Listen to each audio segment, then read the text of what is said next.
Hey, this is your boy Kenneth Braswell with 5Flow, 5 minutes of motivation and not much more. Happy New Year's, happy 2018 New Year's. Today I'm gonna give you a 5X flow, something new I just threw up in here.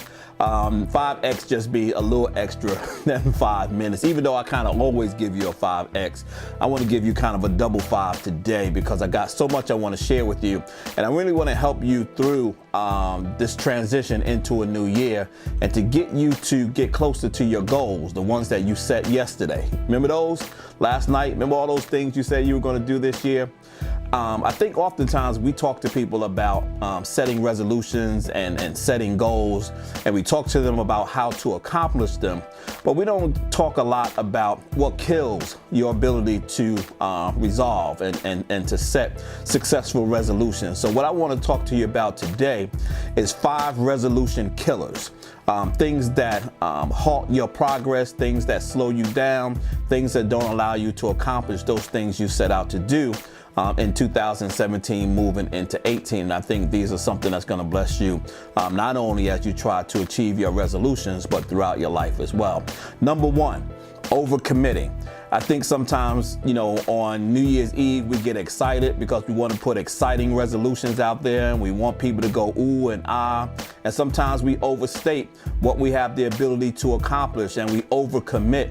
And when we overcommit in our voice to someone else, you overcommit to yourself. And I think sometimes we have to stop, slow down, think about what we're committing to, because it's not easy to reach some of the goals that you're trying to reach and some of the resolutions that you're setting. And sometimes you can set a bar too high. And when you don't reach that goal, you become disappointed, and you sometimes go in the opposite way. So think very carefully about the things you're going to resolve to do this year, and make sure that it's within your ability to accomplish those things, that you're not overstating what you have the ability to do just because you want to be able to say at the end of the year you can do it. And that doesn't mean be confident or not be confident in your resolution. It just says be realistic about what you're resolving to do this year.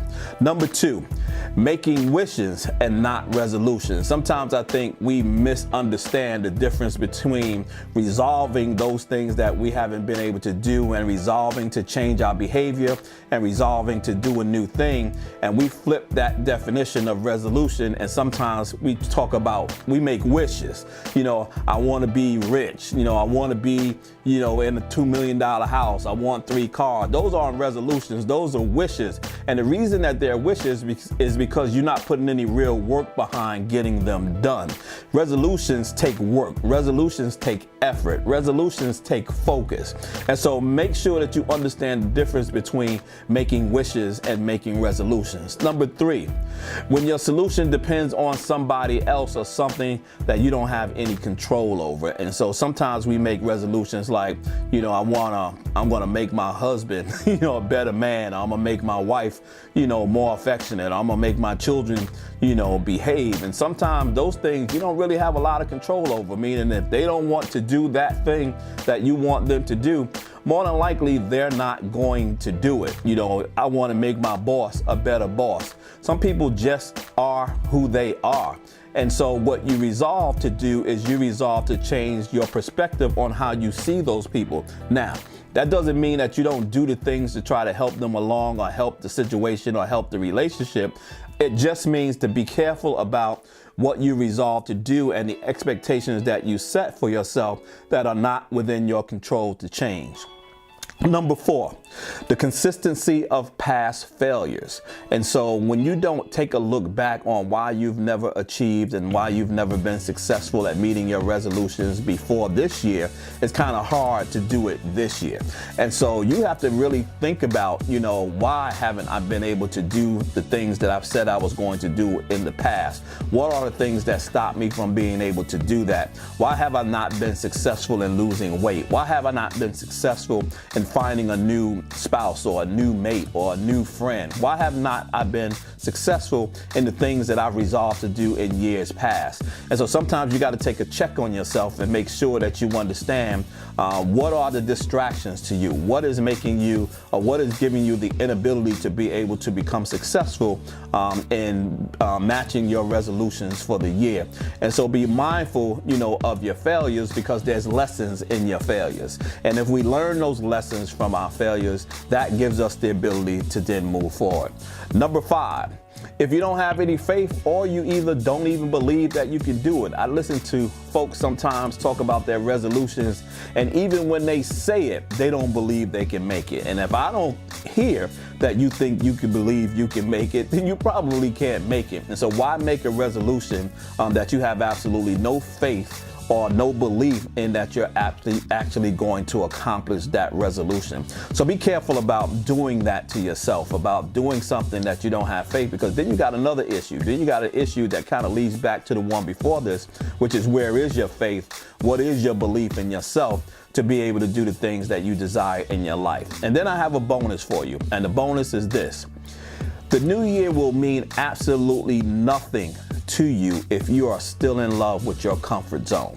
And so if you are still comfortable in the misery you're in, if you're still comfortable in the dysfunction you're in, if you're still dysfunctional in the environment you're in, if you still don't know how to get out of the rut you're in, and you're just comfortable with being who you are, it's very hard to be something else when you're comfortable with being what you are.